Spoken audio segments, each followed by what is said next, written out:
Welcome to Xavier Studios Universe. Coming up on Insta Crush. Don't make me Subscribe. want to rant. I can go That for is days. beautiful, man. No, stop it now. So much of what the world has to offer because we're so focused on these like North American stories and concepts. We keep recycling them and using them and using them and using them. Where it really is like someone like you who has a voice from South Africa, and all you got to do is go stack your bread a little bit and no, you don't have to be in LA to make it, especially now because of COVID and because of like all the, things are really digital now, right? You have to audition through, like, Zoom, or you have to audition to a self-tape. So you can be anywhere in the world as long as you got some good Wi-Fi connection and make sure that you can actually send in your shit. So, yeah, like it's actually like, it's not the hardest thing in the world. I think like, what makes things hard to pursue as a career and as a vocation really is the dedication that you have within yourself. So like, for example, like I learned a long time ago that the only way I'm not going to make it as an actor is if I stop acting. If I stop, take a break, do one of those kind of things where it's like, I'm going to take some years off and just go do something else. I'm going to, when I was in high school, one of my actually my co-op professor, he said to me, he said, because I told him that I either wanted to study acting or I wanted to study astronomy because I wanted to be an astronaut. So I had to like get into school for that and stuff. And he was saying, it's like, oh, you want to study the stars, you want to study with the stars. It's like, you can do either one. You can do like acting as a side job thing, but just know whatever time and energy and effort you're not putting into acting, someone is putting in twice that much. And so it's kind of like, kind of really shaped it for me and was like, okay, I'm either going to pursue this thing or I'm not. And I think a lot of in the world, there's a lot of things that kind of get in the way. People try to distract you. There's this self-doubt. There's the distractions that come from within. There's these existential distractions like COVID, like any kind of excuse that you can give yourself or that can give you fuel to be like, man, I really shouldn't go do this today. They're not even gonna really, like, when people say like you're not gonna make it if you're unless you're in LA, like that's not true. And some people could use that as an excuse as to why they're not gonna pursue acting, when it's really just about how bad do you want it. That people like Margot Robbie made it from all the way from Australia, right? People out in the UK are going crazy. Charlize Theron is from South Africa, so it's like there's people out here that are dedicated, are willing to put in the work, and there's some sacrifices you got to make. Like you can't hang out with your friends all night long and can't go to parties and shit like that. But like, it's your vocation. So if it's in your spirit, it's in your spirit, right? So you got to go pursue that. And I'm always for that, man. I'm always for that. And I think like it's just really important to, kind of keep your blinders on. And I like to be in a mode and be in a zone where I can actually put my head down and just focus on whatever work I got to do. Because, there's, like I said, there's so many distractions, man. Like, just your phone is like, so there's like 100 million ways to be distracted just by your phone. And just whatever time and effort you're not putting into the work is like, someone else is putting in that much. Someone else don't have a phone.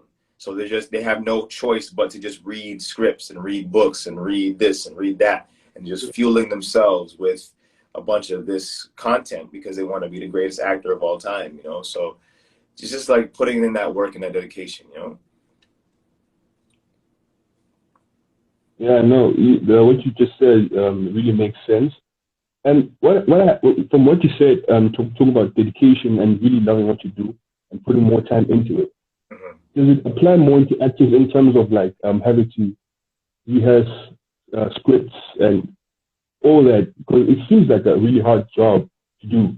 So is fitting into a character does it mold you to be more dedicated, or did you get where I'm going with this? Well, I'm gonna answer that question with a question myself. Do you know the words to any song that has come out recently?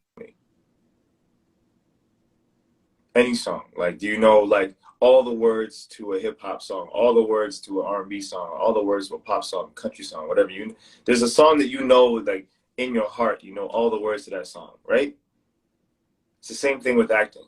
You're able to sit down and memorize these lines based off of repetition, based off of how well these lines connect with you, right? Sometimes the writing's so good you ain't gotta memorize it in there. And I think like finding dedication to your character is based off of just how much you've done it, right? If you're in a show, you're doing a character for 10 episodes for season 1.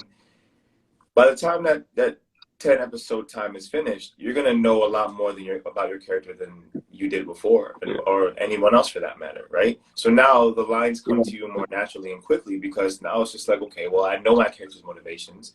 I don't have to sit here and worry about how they're gonna talk or why they're gonna say this thing. It just kind of makes sense now with the story, you know. So I think it's just a matter of taking the time, you know, learning your lines, having them so that you don't have to sit there and think about them when you're on set, because there's so many like things that can deter you and take you off your game when you're on set.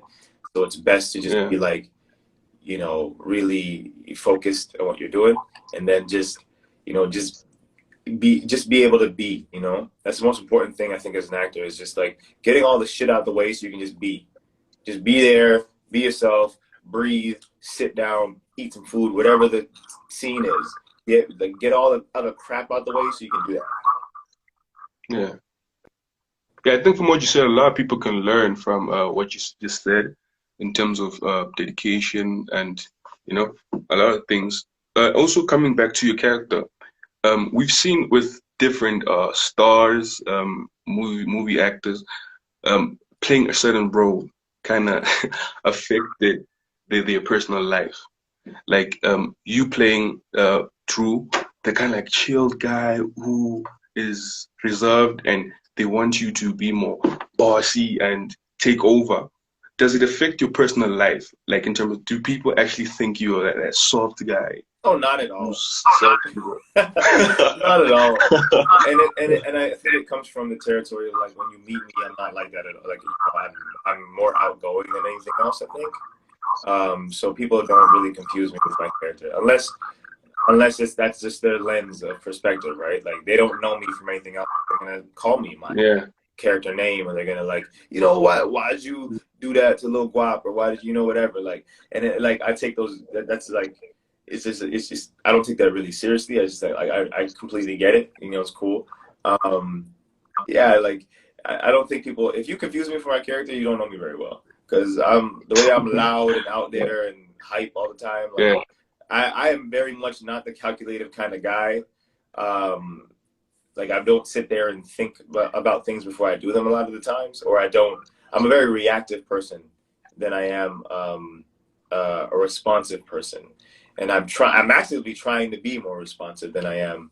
Shut up, Manny. I'm not he's soft like a buttercup. I'll box you, you dog. Yeah. Yeah,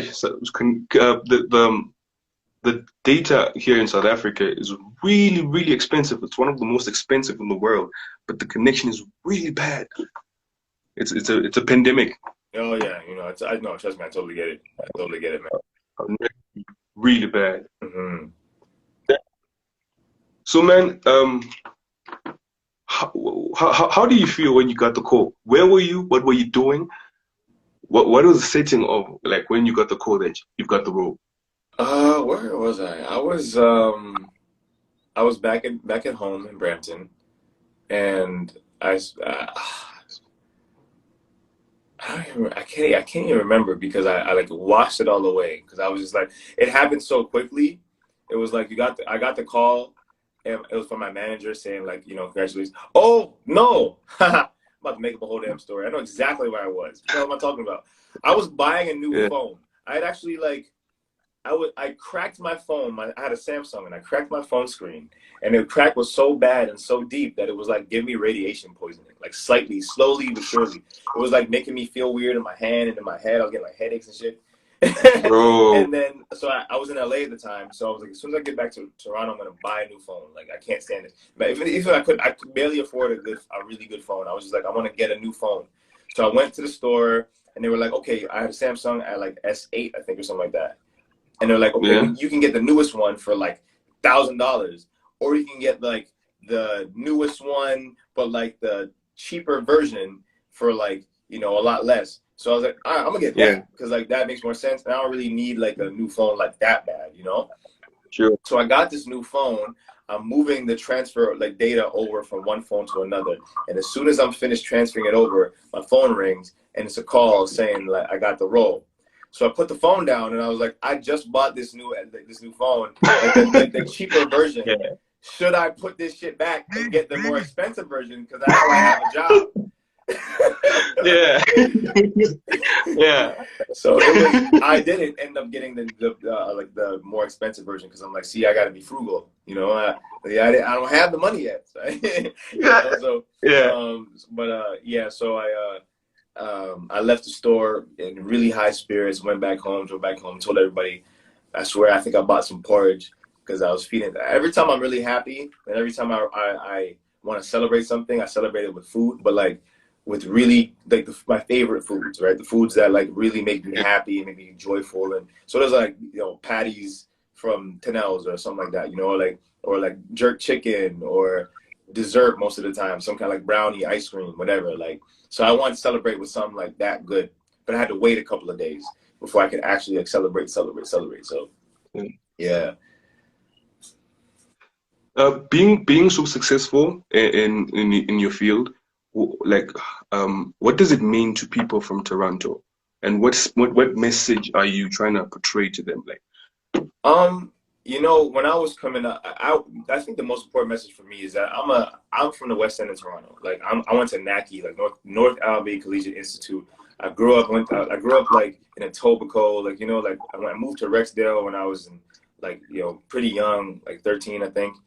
You know, so like, like in this, like from coming up from this environment, we only kind of knew one avenue of like how to get into the acting world, and that was like, you know, you get an agent and you go on to the Grassy, right? There weren't so many avenues. Like if you weren't on the Grassy, nobody knew you, and you weren't auditioning, you weren't going anywhere from that. So, like for me, especially going to NACI, where it wasn't a drama school, it was like just a school. It was like my home high school. The drama school we had was the Etobicoke School of the Arts, ESA. And my mom was not allowing me to take the public transit to go to, you know, school down the way, 40, 50 minutes away and come back. You know, she wasn't like, you know, you can't do that. So you're going to go to NACI, or you're going to go to Humber College, and that's going to be, West Humber, and that's going to be the closest place you're going to go to. So we, like, you know, coming out of school, I didn't know the proper channels or like how anybody even got into acting. That was part of the reason why I said I was going to go to, you know, study astronomy or something like that. It was something more like scientific, something more like really accessible. The only thing I knew how to do in life was to go to school and get a job after school. So when I went to Humber College afterwards to study acting, that was just because I didn't know how else one would get into acting other than going to school for it. And so when I went to Humber College, it was like, they helped me get an agent. They helped me get a demo reel and get a, you know, headshots, stuff like that. Those kind of things that, you know, you needed as an actor kind of package to submit to agents. And then, you know, you get an agent, you get an audition. So that was all news to me, and I was learning as I went along. So if I could give advice to anybody from Toronto who was like from where I'm from, is like, I just would love to be an example for those kind of people, you know, because growing up, we didn't have a lot of those examples. You know, I was looking at Will Smith, you know, I was looking at those kind of people across the pond, and like, you know, who was super famous and like, you know, was in LA, from Philly, but was in LA, who had that kind of access. And to me, it was like, if you're not in the States, you're not acting, you know? So, and you're not on Broadway, you're not acting. So it was just like, to be in this position now, and to go through the channels I went through, I can now say, and especially now because things have changed so much, that there are so many different avenues and accessibilities that you have as an actor from Toronto or from Scarborough or from Brampton that weren't available to me when I was a kid. You know, you can get into the theater community. There's the Toronto Monologue Slam that like really Sure. housed me and grew so many amazing actors from the city. Just being able to get your face in front of an agent or a casting director and show you stuff.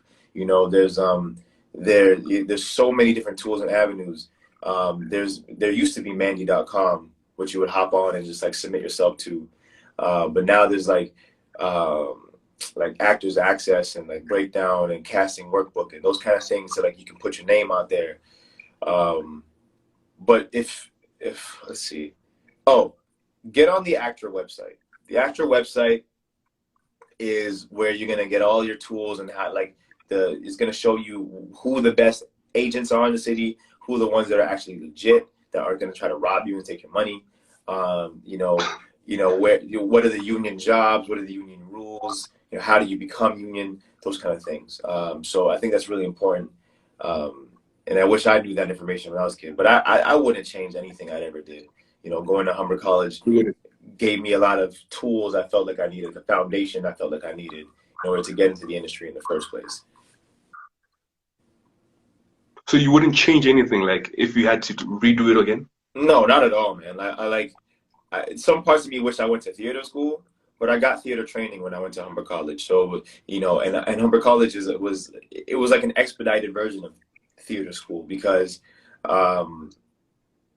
you know, I look back now, there's just so many things that I didn't even know about as a kid. You know, if I went to ESA, I wouldn't have liked acting, period. I was a nervous ass kid, right? Yeah. Like, even though I wanted to be on stage so much, like, and wanted to act so much, like I didn't really know like audition, you know, like I didn't know, you know, how to read a play and take a monologue and learn it and do it, right? So like I probably would have failed and then never even bothered to try because I tried so early on. So, you know, we don't know these things as we go along. So, you know, if I had gone to ESA or traveled all the way to Scarborough to go to Wexford, like these things could have, you know, changed my trajectory tragically. So, you know, where I am right now is where I'm exactly where I'm supposed to be. And like, I'm so grateful, so favored that I'm even in this position right now to where you could say that I'm successful, you know, because I look at other people and I'm like, they're successful. So it's like, you know, like imagine like it's so many different levels, right? And so many different like avenues and ways to be successful and what success means in other people's eyes and versus what it means in your eyes. So I appreciate you saying that about me, and I received that. Thank you. Yeah, as you said, like we see you like being very successful, but like personally, where do you want to see yourself? Like, where you like, I'm satisfied at this level. Like, I would love to, you know, lead some films. That's that's my biggest goal, man. To get on the big screen. You know, once COVID's done, we can actually get movies back into the theaters and stuff. I would love to be, you know, like I watched Judas and the Black Messiah the other day, and I was like, I want to do that. Like that, God, like that, you know. I want to do like, you know what I mean, like Ma Rainey's Black Bottom. I want to do that, like, and I want to be on Broadway. Like those are my two things. Like I want to, you know, do films and I want to do plays and I want to do like, you know, mini series and those kind of things. Like I got like, when it comes to like all the things, the avenues I want to, you know, the content I want to create and the ways in which I want to affect change in the world. Like there's a lot, but I just kind of want to be, I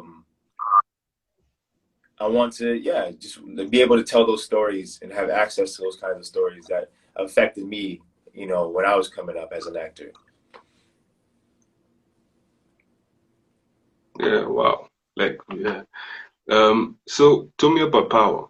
How's the cast like? Do you guys relate? Like, does off-screen relationship affect on-screen relationships? I think so. I think like, you know, the dynamics that we have in real life, you know, Toya, myself, Woody, Daniel, Tariq, Gianni, Paige, you know, Justin, everybody we hang out with outside, Melanie. I think we all really have like a great dynamic and a great like family kind of feel. And that really like gives us room to play when we get to set, you know, like we're just very honest with each other. We feel like we can talk to each other, you know, so getting to go to on set with Toya or Woody, like Woody's always very curious, so he's always trying to challenge, and it keeps you on your toes as an actor because you're like, yeah, like I don't want to be complacent. I always want to be make sure I'm giving my best and doing my best and just like giving my brother something to play with. Sure. And yeah, so you would get to hang out. Like my birthday was the other day, so we got to like go out for dinner and stuff, and it was just great reuniting. Yeah, so happy later, man. Thank you, man. Thank you. So yeah, like it's just like the cast is so beautiful. Everybody just has a good time hanging out and stuff like that. Yeah, I don't know if you see like Tariq's story. Michael's story with Johnny. Like they're going around the whole city, driving, comparing cars. Woody's doing it too. Yeah, I'm about to get on. Like I have half a mind to get my own car and get in on that, but like I'm like I don't want to like get caught up in and now I have to pay for a car. Like I already got to pay rent in New York. I ain't gonna pay for a car. Too. Come on. Yeah. Because I was asking because I noticed like the cast of book 2, they kind of like in the same age group, like teenager to more kind of like adulthood. So I feel you guys kind of like relate in terms of like being peers-ish.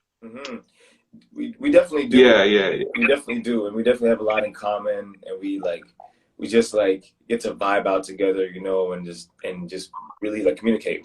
Before COVID, we were hanging out together a lot more than now. But like now, it's kind of like we really shouldn't be subjecting ourselves to any kind of risk or anything like that. So me, I stay in the house more often than not. Like you barely catch me outside. Yeah. So you mentioned that you have a fiance. You're engaged. Yeah, she's here right now in the chat, I think. Oh, okay. So is she also into acting? Yeah, she is. She's okay. You can see her on Trinkets on Netflix. She's one of the leads of Trinkets. Yeah.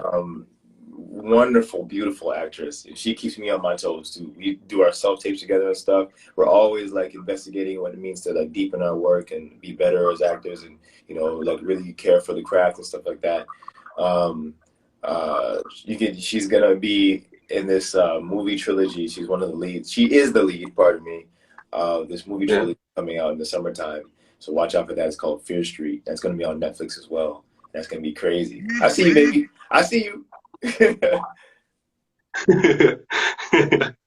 Yeah. So being an actor, also one of the biggest shows in the world. What's your personal favorite movie or series? Django. Django is my favorite movie of all time. Django Unchained. Oh, Django by Jamie Foxx. Yep.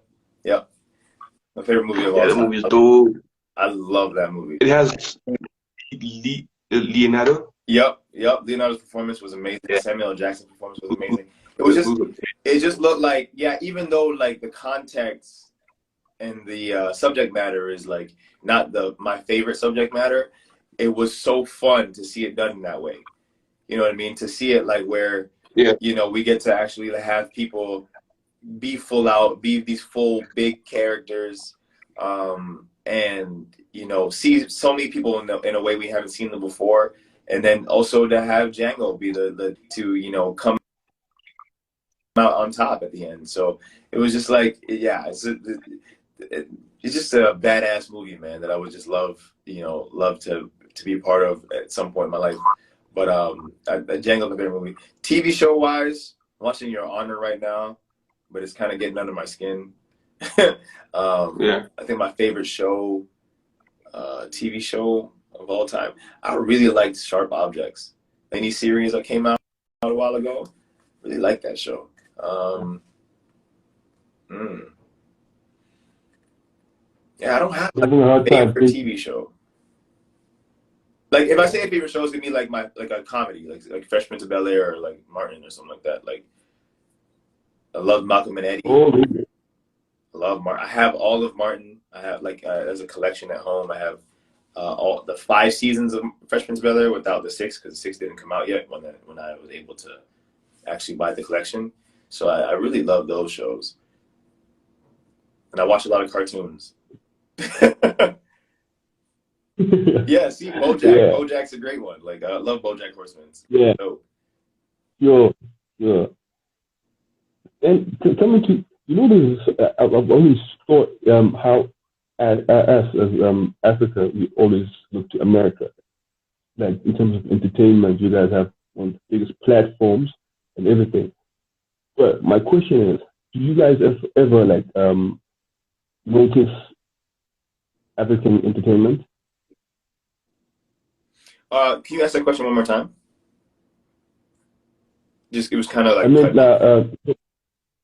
oh sorry, I meant like coming to us being Africa, how we look towards America in terms of entertainment, while you guys have one of the biggest platforms in the world.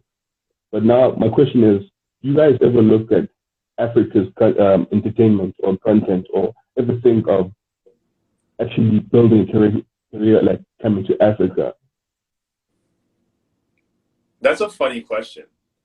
It's a funny question because I guess maybe because of especially myself and the way VDB feels about the content in Africa, bro. We Yeah, like if we could shoot a film in Africa, somewhere in Africa, like Nigeria, or like Nollywood, you know what I mean? Like yeah, we would do that in a heartbeat. Do you understand what y'all got over there? Like, like, bro. I was seeing I this. thought, There's one dude I, when I had Twitter. This one dude. That's why it's a funny question because I'm like, bro, like, of course, like, I've been wanting to shoot in South Africa specifically for the past 6 or 7 years, man. Like, it's been in my heart, my spirit. I've auditioned for a couple projects yeah, that shoot in South Africa, and I've just been like, I gotta go. Like, I need that. Like, I need that. And I didn't get it, and I was just like, damn. Like, I've been trying to go to South Africa for so yeah, long. Like I did a bit of research on it because I have this project that I want to do out there that I wrote, and like yeah, it's based around, I don't know if I'm even pronouncing it right, but the Tugela Falls. There's like these giant like waterfalls out there in South Africa that I like is just like mind blowing, man. I was just like, yeah, yeah, bro. Like if I could friggin' shoot in anywhere in Africa, in Egypt, in friggin' Nigeria, Morocco, like North Africa, something like, boom, I would be there, bro. Out of here. Like, cause this is great. We got cities and stuff, and it's cool. But like the natural beauty, nah, like I'm not done. Especially because I look at something like Nollywood has so much potential. It's like there's yeah, so much creativity and innovation, and I think that the masterwork and the film aspect of it is so untapped and raw. And I think that like if we could combine, like if you see like a multi-million-dollar Hollywood film shooting in anywhere in Africa, because you've seen it already. You've seen The Boy Who Harnessed the Wind, right? Where it was like a BBC co-production that was shot in Africa, and it was yeah, like look at the quality, look at how amazing that story was. Queen of Catsway, like look at these stories. The quality of the story is one thing, like the visuals of it, the way it was shot, everything like that. sure. But just like the impactfulness and how like beautiful these stories are. And there's so much more of that. There's so much more that just hasn't been explored or untapped at all, completely untapped. So I'm like, bro, like if I had the permission and the friggin' resources to shoot out there, I'm gone. Like, I'm gone. Yeah. Yeah. So the thing is, how we view y'all. It seems as like once we have a big artist, we go to America to get more publicity. Like we mostly export talent, so it feels like we're not getting anything back. So that's why I had the question. I had the question where you guys actually recognize our entertainment. Of course, look, man. That's where. Here's my whole thing about the reason why it's the same thing in Canada, right? Like you have to go to the States in order to get recognized in Canada, and it's kind of like we're trying to actively change that right now. But the States is where the money is. That's where the studios are. That's where the Broadway is. That's where like the theaters are. This is where all the people. This is where Hollywood is, right? And that Hollywood has the effect of it being a global market kind of thing, where you can have you know, Aladdin playing in so many different theaters all over the world, and it brings in $1 billion, right? So you have that global recognition. I saw, like, you know, whereas like I've seen so many Nigerian films coming up just in bits and pieces because my family, my Jamaican family, be watching them all the time. You know what I mean? So I know what that looks like, and I understand that these stories are so creative, and if you actually had like the money to put in the CGI to make these effects, you know, what you wanted them to be, it'd be fantastic, you know, and it could rival a Hollywood film, but you're working with the resources you have, and you're still making magic. So it's like, it's just, it's like with anything else, man. Like you're not quote unquote popping until you go over to Hollywood and all that kind of stuff. But really, realistically, and this is where we talk about the things that I don't really want to get into because I'm trying to, like, these are supposed to be kind of secret. But like the real value is at home. So if you become a billionaire or like, you know, a $250,000 and all kind of stuff, and you can bring it back home, do that shit. Because that's where you have so much beauty and nature and everything in your backyard. Whereas they're in Hollywood, they're shooting in studios. And they're recreating all that stuff in studios. Sure, that's great, but it's not the same thing as actually being outside in the heat, in the desert, in the savannah, in the forest, in the this, in the that, in the village, in the town, in the city. You know what I mean? Like you're actually there, right? And you have all this untapped, amazing beauty, these people, these languages, these cultures around you. And all you got to do is make sure that you can get the, you know, whatever you need, the post-production, the CGI, whatever, the sound quality, whatever it is that you need over there, you make sure that you can afford it yourself. Because that's like, it's the same thing in Canada, right? We have so many like innovative projects and gifts and amazing stories that we're trying to tell, but we ain't got the money. So we have to ask these other people for money.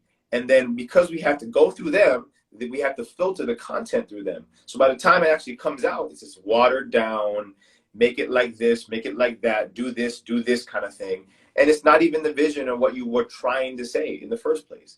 But if you have the money to do it yourself, you throw that shit out there. You think Drake's asking people for permission? Nah. Drake's out here being like, I want to make you for you. I'm gonna make you for you.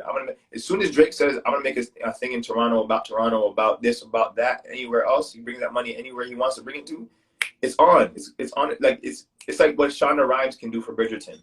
Shonda Rhimes' name is on Bridgerton. It's one of the most popular Netflix shows ever created. And look at it. Look at what they did. It's a great concept, and there's so many more ideas and concepts out there like that. That if you had the resources to make it, you do that. You don't need nobody else, right? So I think, you know, and I think it is like a lot of the mentality, and I just trust this in the people, my brothers and sisters, like that the mentality is you go, you stack your bread, and you do what you wanted to do. You know what I mean? You go, you stack your bread, and you do what you want to do. You go, you play whatever you want to play, and you build up whatever you can build up. You build up your name, you build up your brand, so that way you go to these other rooms and say, look, I need this from you. You're like, oh, you're so-and-so. We'll give that to you 100 times. And then you go do that, right? And you build. So trust me, like when I read about things like something like Akon is doing, making a whole, you know, city, and, you know, like something like that, like using his money to build resources and build value, like it speaks to my heart, because I'm like, that's what we are supposed to be doing, right? My family's Jamaican. So my dad's side of the family is Jamaican. My mom's side is Guyanese and Maltese, right? So it's like, if I could stack my bread and go build up the market and the value in Jamaica, if I can go stack my bread and build up in Guyana, if I can stack my bread and build up in Malta, and shoot these things and shoot these like amazing stories and show, hey, this is what these countries alone have to offer, right? Like we can't even fathom that over here, right? We don't have a lot of natural waterfalls that are just cascading over and crafted this and did this, and you know what I mean? Like we don't have all that. We have some of it, don't get me wrong, but like, you know what I mean? We like look at the natural like animals that we have in North America, right? We have friggin' like deer, bears, you know, raccoons and stuff like that. You know, you don't got camels. And you go to Egypt, you got camels. You know what I mean? Like, I've never seen a camel in real life other than I went to the zoo. You know? So, like, we're so able, we miss out on so much of what the world has to offer because we're so focused on these, like, North American stories and concepts. We keep recycling them and using them and using them and using them. Where it really is, like, someone like you who has a voice from South Africa, that all you got to do is go stack your bread a little bit and go shoot the movie or shoot the show that you want to shoot and tell that story. And you get, at one point, you get to a point where you own a TV state, or you own a TV studio, you own a streaming platform that you ain't got to go and like ask for Netflix or ask for Amazon Studios to like show your content on. You can do it yourself. And it brings in a billion views because this is what people have been begging to see their whole life. That's why Bridgerton is so successful, because why is it that we've taken so damn long to have, you know, a black duke and a white duchess and, you know, a mixed race this and a brown this and an Asian this and this and that in the fantastical world? Why did it take so long to do that? Why it was like we couldn't fathom that before? No, we did. We had all these ideas before. But we don't have the resources. We don't. People keep saying no to these ideas all the time because you do what you always done, you get what you always got, and we're so used to these things. Listen, don't make me go on this rant. I can go for days. I'm done. I'm stopping now.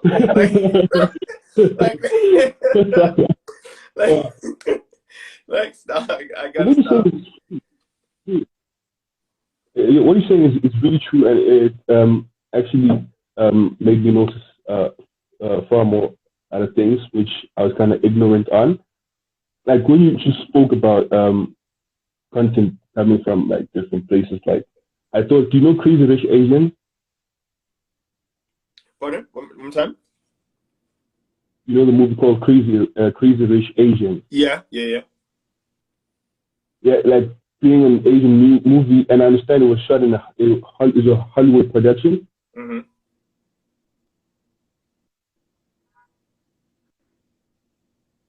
It being so big, and yet being a foreign movie in the States. But look at what Parasite did. Parasite is a Korean film. I believe it was shot in Korea. Yeah. You know, it was speaking to the Korean community, and look how successful it was. And the man, like, maybe he had to co-sign from somewhere, like, you know, you got to get distribution rights and all that kind of stuff. But he was able to make a story for his community, by his community, with his community, and show the value of, look, this is what it looks like in my hometown. This is what it looks like for my people in different facts of life, different walks of life, you know, and like in such a beautiful, innovative way, in a story that's so relatable to everybody, right? Because the truth is always universal, right? So you and I could watch a story like Crazy Rich Asians and be like, oh, that's my family, like, you know. But you and I can watch a story like Parasite. You and I can watch a story like, I don't know, you name it, right?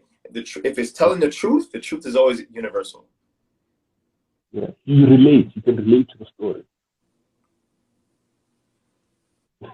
Oh, this goes, like you really opening me to a lot of things which I kind of like did not really take deep concentration in. Mm-hmm. Like, wow, now I kind of see the value we have back here in Africa.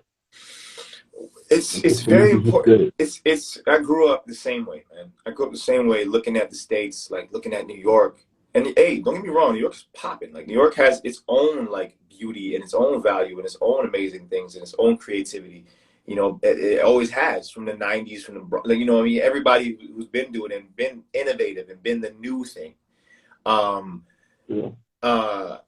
Same thing with Hollywood. Hollywood has its own value too, right? And so many other places in the States. Don't forget, there's like Arizona. There's like so many people in the States that we don't talk about, right?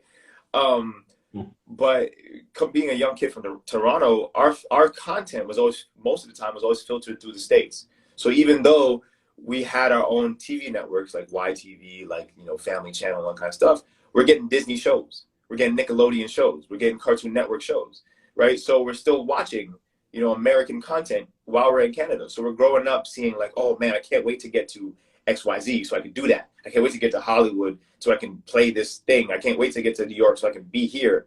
Whereas like we have so many avenues and capacities at home that we overlook completely, right? There's Soul Pepper Theater. There's Obsidian Theater, who's doing this amazing project right now, 21 Black Futures, that just came out yesterday.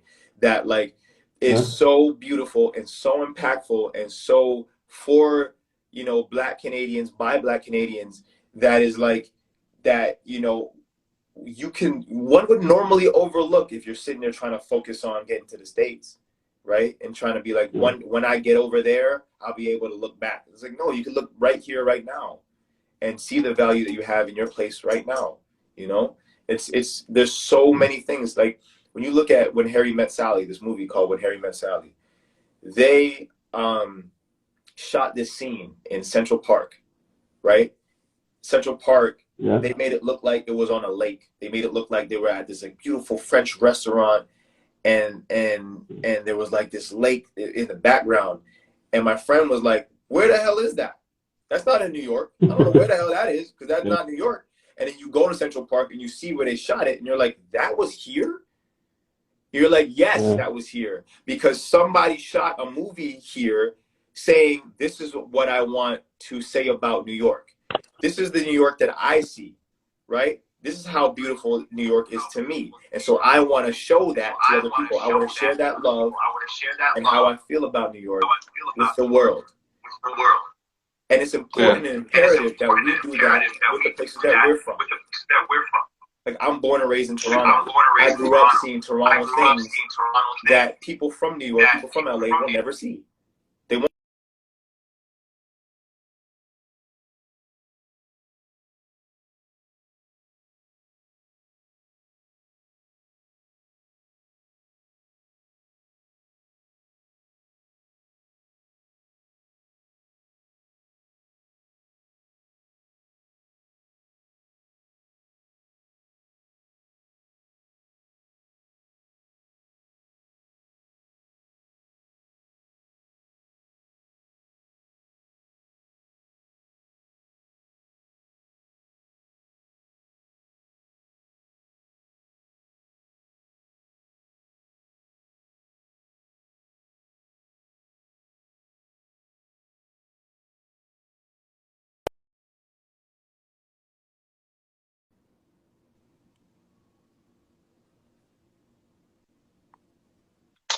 Hey, sorry, man. The Wi-Fi here is really, really bad. That's all good. I think it just cut. Yeah, you were still saying? I was just saying that, like, it's just the moral of the story is it's really important to put on for where you're from. Yeah. You know, and stop looking at all these places, trying to be like all these other places and trying to emulate what they do, because there's truth in when they say there's no one like you, right? There's no one who's as unique as you are. You are unique. Yeah. And the perspective that you bring, who you are as a human being, and what you think and where you're from, all that kind of stuff. But we always, the older we get, the content that we flood into us, we try to emulate and try to be like, you know? I'm just echoing a lot. I don't know what to do about that. Hold on. Yeah, so I think I think it's important to just be like, if you're from somewhere, if you're from South Africa, wherever you are in South Africa, look at your backyard. You know, like not literally in your backyard, but I mean, like, look at the place that you have, and the cultural values that you have, and the resources that you have, and the talented people that you have, and say, okay, how can I put on these people? Right? How can I put on? How can I show the world that I see? instead of trying to show the world something that we've already seen, why don't we show the world what we see, the world through our eyes, the world through our lens? Because there's more value in that. And that truth, those stories are gonna emulate with other people because it's a universal truth. Sure. Yeah. I can relate with what you're saying because I personally had a dream, you know, working for Xavier Studios. You know, I wanted to be in the industry. I wanted to impact not only South Africa but the whole of Africa. I don't want people just to know Xavier Studios in South Africa, in Johannesburg. I wanted to be more dominant in Africa, build my headquarters in Africa, but be global. You know, I wanted to build I want to build the biggest studios in the world, but based in Africa. Bring, you know, because it's really painful. Do you see how how I put it, that we see you guys more as the shining light to fame and everything, but once you have something local, like Tyler Perry Studios in Atlanta, for the kids out there, it's more, the dream comes closer to home, where you wake up each morning, you pass a certain building owned by a black man. It's one of the biggest studios, most successful. It brings your dream closer. It makes reality more real. I don't know how to explain it. I know exactly what you're saying. It brings more value to your vision, where you want to be in life. It gives you to be more determined in life. You know, it teaches that most things are not far-fetched. It fuels you, and it lets you know that this thing is attainable. That what once seemed so ridiculous and far and like a dream has now become more of a reality. Sure. And that results, I mean, I can name you a bunch of artists from Toronto that have made us, myself, and other people like me feel that way. Like, you know, seeing Drake become like this global person, it makes it feel like, okay, I can do that. He's talking about the same streets. Seeing The Weeknd come from the city and be like, oh my gosh, like, seeing someone like Kiana do fucking 3 movies in Atlanta. And be like, oh, okay, I can be like, so she can do that. You know what I mean? Seeing my boy Brandon McKnight, who's on The Flash right now, a global show, right? Being like, okay, I could do that too, right? Seeing Stephon James, being Bill Street Could Talk, you know, playing John Lewis and all these characters. Like, oh, I could do that too, right? Shamir Anderson, like all these artists, we can go on and on and on. You know what I mean? It's just like these people that are from where we're from, and even if they're not directly from where we're from, they're from an experience, or from a country, or from a nation. That the general idea is that we see the outside and go, that's where I want to go to. We're all thinking that way. So when they go and do something in that place, you're like, oh, okay, like, well, I'm from here. I can do that too. Yeah. Maybe I can do that too, right? But watching, it's like, I think as a black man, it's even more universal because, like, when I see Chilltown Ejiofor doing work, besides when I see David Oyelowo doing work, yes, they're from England, but them being black and also being from the African diaspora, I go, oh, there's value in me because they're craftsmen. When I see Idris Elba, I'm like, they're craftsmen. They're not just like an actor who is like hot and just doing something. They're like, no, I am like investigating my craft. I'm trying to master my craft and everything I do. And then at the same time, they're also trying to put on from back home. Right? They're trying to put on for their experiences from the UK, but they're also trying to put on for their roots. So they're making stories and narratives from different countries in Africa as well. They're using their platform, their money, their time, their name to shoot films in Africa and give jobs to people in those countries, and give jobs and voices to people in those countries, writers, producers, directors, whoever, you know? spreading the wealth. I was talking to a director on Ghost just the other day, and they were saying like it's our job to get and give it, get and give it, right?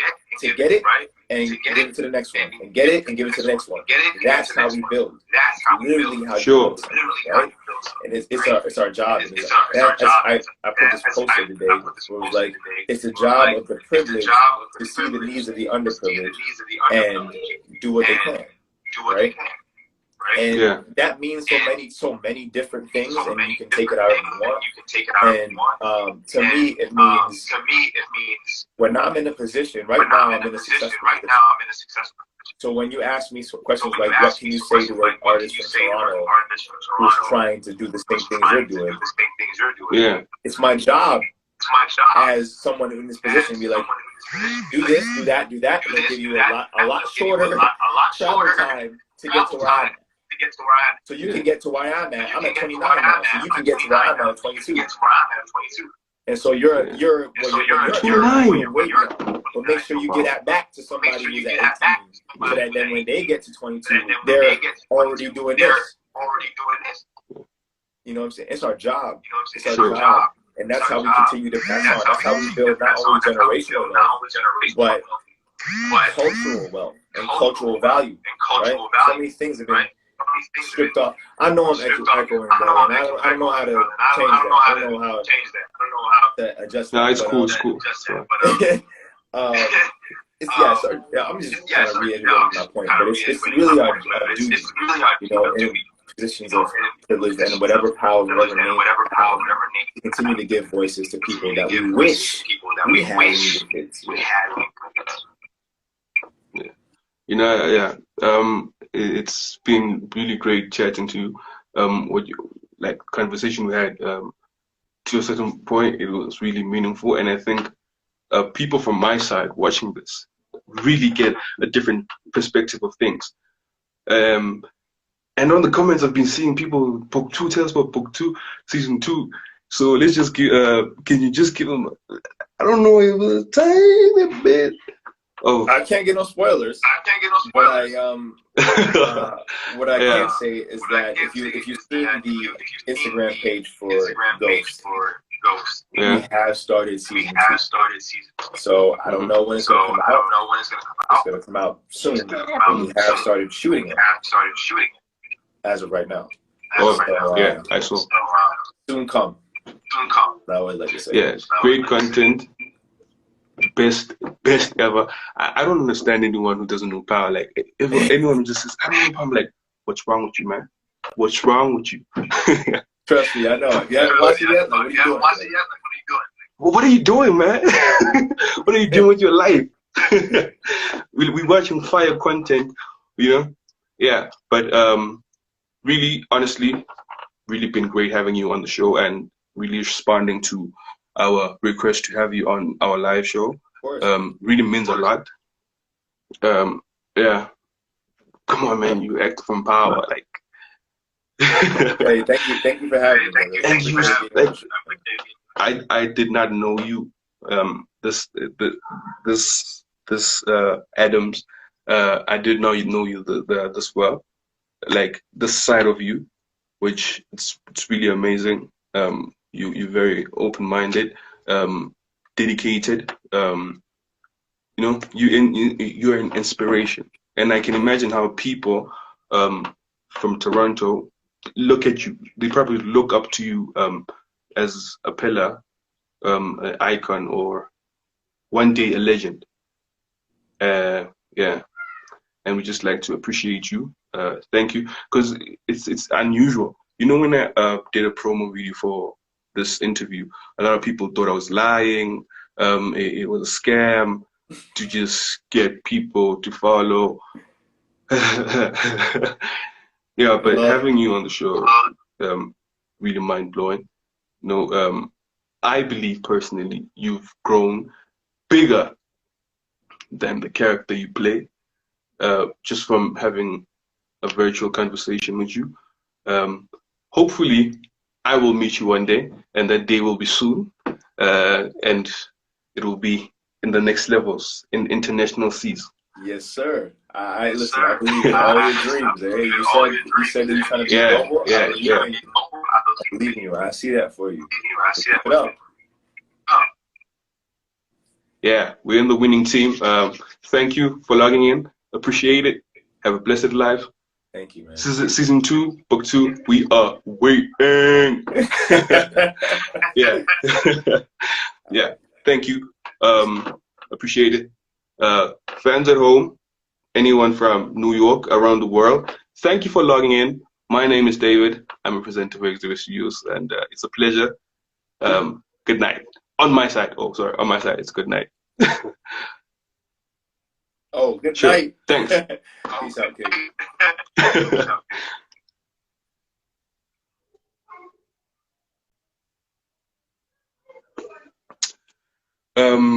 That's the end of the interview. Thank you guys for logging in. We just had Adams Gray, actor from the hit series Power, Book 2. And guys, you see, I tried to vouch for y'all. I tried to get him to talk about Book 2, Season 2, but he couldn't. He couldn't. But appreciate, just like to appreciate you guys for logging in. Please keep on streaming, following Adams. He's a great guy, great content. We love him, wish him the best. And see you next time when we have your banger. Thank you. Peace.